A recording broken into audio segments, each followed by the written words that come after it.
Assalamualaikum warahmatullahi taala wabarakatuh. Nahmaduhu wa nusalli ala Rasul Karim. Bismillahirrahmanirrahim. Pada hari ini 11 Juni 2025 kita akan membacakan taklim, yaitu taklim asar untuk para pendengar setia taklim Mutakhab Hadis, himpunan hadis-hadis pilihan. Bismillahirrahmanirrahim. Katakanlah, wahai Allah yang mempunyai kerajaan, Engkau berikan kerajaan kepada orang yang Engkau kehendaki, dan Engkau cabut kerajaan dari orang yang Engkau kehendaki. Engkau muliakan orang yang Engkau kehendaki, dan Engkau hinakan orang yang Engkau kehendaki. Di tangan Engkau lah segala kebajikan. Sesungguhnya Engkau Maha Kuasa atas segala sesuatu. Engkau masukkan malam ke dalam siang, dan Engkau masukkan siang kepada malam. Engkau keluarkan yang hidup dari yang mati, dan Engkau keluarkan yang mati dari yang hidup. Dan Engkau beri rezeki siapa yang Engkau kehendaki tanpa hisab. Surat Al-Imran ayat 26-27. Dan pada sisi Allah lah kunci-kunci semua yang gaib. Tidak ada yang mengetahuinya kecuali Dia sendiri. Dan Dia mengetahui apa yang ada di daratan dan di lautan. Dan tiada sehelai daun pun yang gugur, melainkan Dia mengetahuinya pula. Dan tidak jatuh sebutir biji pun dalam kegelapan bumi. Dan tidak sesuatu yang basah atau yang kering, melainkan tertulis dalam kitab yang nyata, Lauhul Mahfuz. Dan Dialah yang menidurkan kamu pada malam hari, dan Dia mengetahui apa yang kamu kerjakan pada siang hari. Kemudian Dia membangunkan kamu pada siang hari untuk disempurnakan umurmu yang telah ditentukan. Kemudian kepada Allah lah kamu kembali. Lalu Dia memberitahukan kepadamu apa yang dahulu kamu kerjakan. Katakanlah, apakah akan aku jadikan pelindung selain dari Allah yang menjadikan langit dan bumi, padahal Dia memberi makan dan tidak diberi makan? Katakanlah, sesungguhnya aku diperintahkan supaya aku menjadi orang yang pertama kali menyerah diri kepada Allah. Qul aghairallahi tahidu waliyan fatiras samawati wal ardi wa huwa yud'mi'u wala yud'ma wala yud'amu. Lanjut.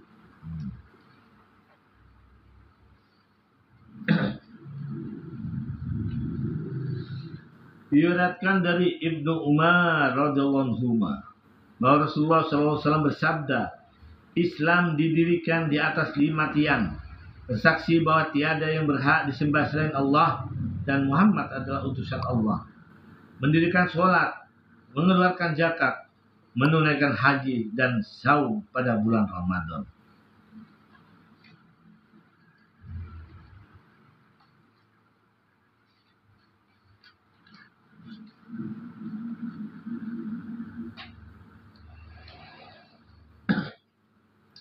Diriwayatkan dari Ka'ab bin Uzrah radhiyallahu anhu bahwa Rasulullah SAW bersabda, ada beberapa kalimat yang menyusul di belakang yang tidak akan merugi orang yang mengucapkannya atau orang yang melakukannya, yaitu Subhanallah 33 kali, Alhamdulillah 33 kali, dan Allahu Akbar 34 kali sesudah sholat fardu. Jadi Rasulullah bersabda, ada beberapa kalimat yang menyusul di belakang yang tidak akan merugi orang yang mengucapkan atau orang yang melakukan, yaitu Subhanallah 33 kali, Alhamdulillah 33 kali, dan Allahu Akbar 33 kali, 34 kali sesudah sholat fardu. Jadi tidak ada ruginya habis sholat, kita zikir dulu sejenak.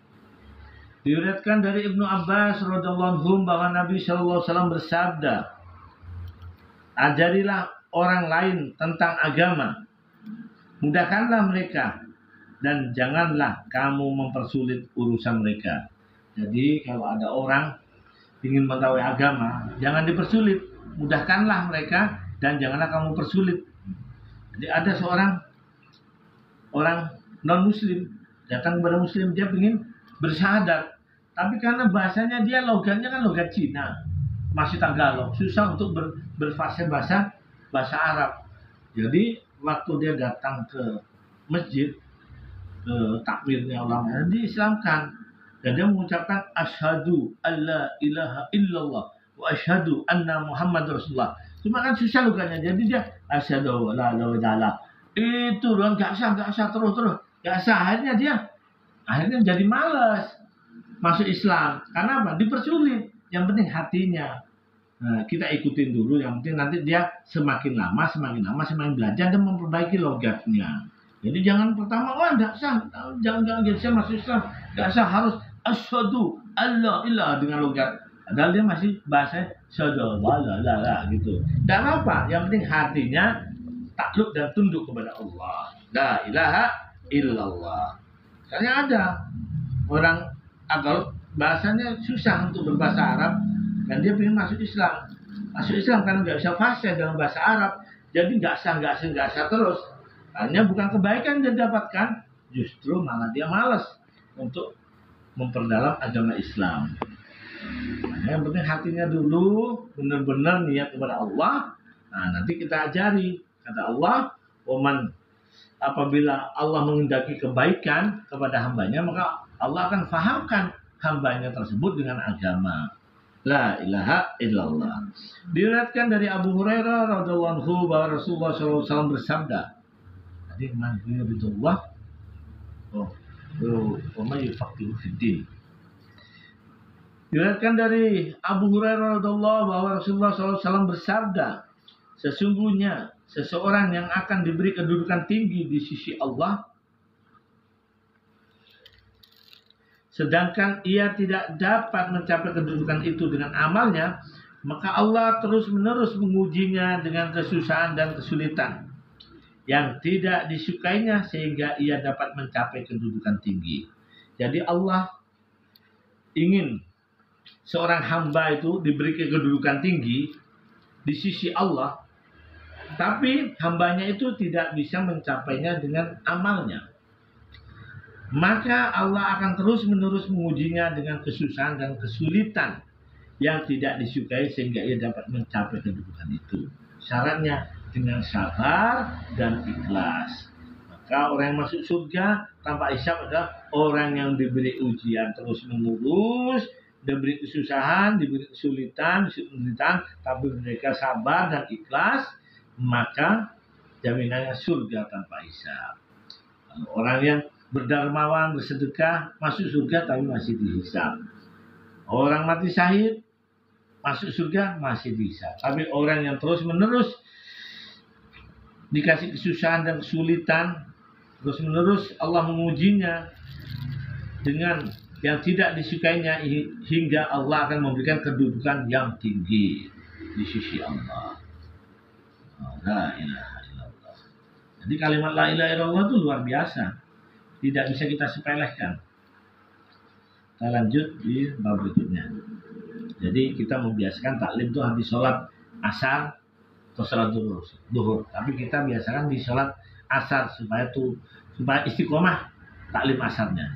Diriwayatkan dari Abu Kabsyah Al-Anmari radhiyallahu anhu bahwa ia mendengar Rasulullah Shallallahu Alaihi Wasallam bersabda, ada 3 perkara yang aku bersumpah atasnya dan aku akan menyampaikannya kepada kalian sebuah hadis, maka camkanlah.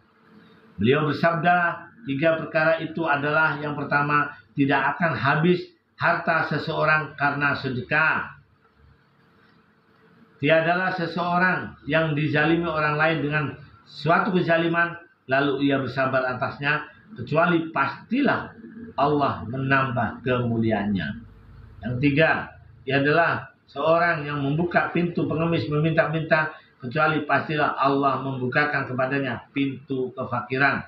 Atau dengan redaksi yang serupa, Rasulullah SAW bersabda, dan aku akan menyampaikan pada kalian sebuah hadis lagi, maka camkanlah. Beliau bersabda, sesungguhnya dunia ini hanya diperuntukkan bagi 4 macam manusia. Pertama, orang yang dikaruniai harta dan ilmu oleh Allah. Maka karena ilmunya ia merasa takut kepada Allah, berkenan dengan hartanya, dan dengan hartanya itu ia menguatkan hubungan silaturahmi. Ia juga mengetahui bahwa Allah mempunyai hak atas hartanya itu. Maka ia membelanjakan hartanya di jalan Allah. Orang pertama inilah yang derajatnya paling tinggi. Dua orang yang dikaruniai ilmu oleh Allah, tetapi tidak dikaruniai harta kekayaan. Dia ini orang yang benar dalam melihatnya. Ia berkata, seandainya aku memiliki harta, maka aku akan mempergunakannya seperti si fulan orang pertama. Maka dengan niat yang benar ini ia memperoleh pahala yang sama dengan orang yang pertama tadi. Ketiga, orang yang diberi harta oleh Allah tetapi tidak diberi ilmu, maka ia mempergunakan hartanya dengan sembrono dan kejahilan. Ia tidak merasa takut kepada Allah mengenai harta amanat Allah itu.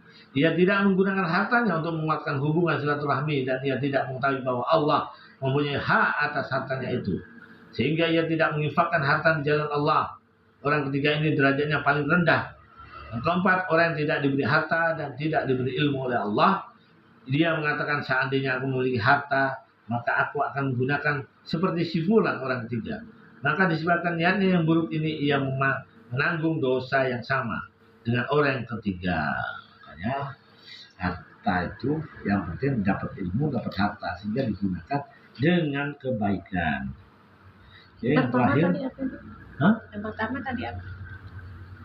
Diberi ilmu dan harta, sehingga dia takut kepada Allah, menggunakan hartanya di jalan Allah, yaitu keluar di jalan Allah, huruf fisabilillah, mengajak taat kepada Allah, dan hartanya digunakan untuk ke negeri-negeri jauh, mengajak umat bagaimana umat semua itu dekat dengan Allah. Itulah, jadi hartanya juga dibuat haji, umroh, terus keluar negeri yang lainnya, negeri-negeri jauh, untuk berdakwah, sehingga orang-orang yang tidak mengerti agama menjadi mengerti, orang-orang yang ingkar kepada Allah menjadi taat. Nah, itulah pahala yang paling gede, yaitu pahala dakwah. Kita lanjutkan. Diriwayatkan dari Asmah binti Abu Bakar radhiyallahu anha yang menceritakan kisah masuk Islamnya Abu Quhafah ketika Rasulullah SAW memasuki kota Mekah pada hari Futu Makkah, dan beliau telah masuk di Masjidil Haram. Maka Abu Bakar radhiyallahu anhu datang kepada beliau sambil menuntun ayahnya, Abu Quhafah. Ketika Rasulullah SAW melihatnya, beliau bersabda pada Abu Bakar, mengapa engkau tidak meninggalkan orang tua ini di rumahnya, sehingga aku yang datang menemui ia di rumahnya? Abu Bakar radhiyallahu anhu menjawab, wahai Rasulullah, ia yang lebih berhak untuk datang kepadamu daripada engkau yang datang kepadanya. Maka Rasulullah SAW mendudukkan Abu Quhafah di hadapan beliau, lalu mengusap dadanya dengan kasih sayang, kemudian bersabda, masuklah ke dalam Islam. Maka ketika itu juga Abu Quhafah memeluk Islam. Ketika itu Abu Quhafah dibawa ke hadapan Nabi SAW. Rambutnya sudah memutih seperti syahamah, pohon yang berwarna putih seperti salju. Maka Rasulullah SAW bersabda, celup rambut ayahmu ini. Togama adalah sebuah pohon yang berwarna putih seperti salju. Oke, yang terakhir. Diriwayatkan dari Ibnu Abbas radhiyallahu anhu yang menceritakan ketika Allah Subhanahu wa taala menurunkan ayat wandir ashiratakal aqrabin. Berilah peringatan kepada kaum keluargamu yang dekat. Asy-Syurah ayat 214. Maka Nabi SAW naik ke bukit Safa dan berseru, hai manusia.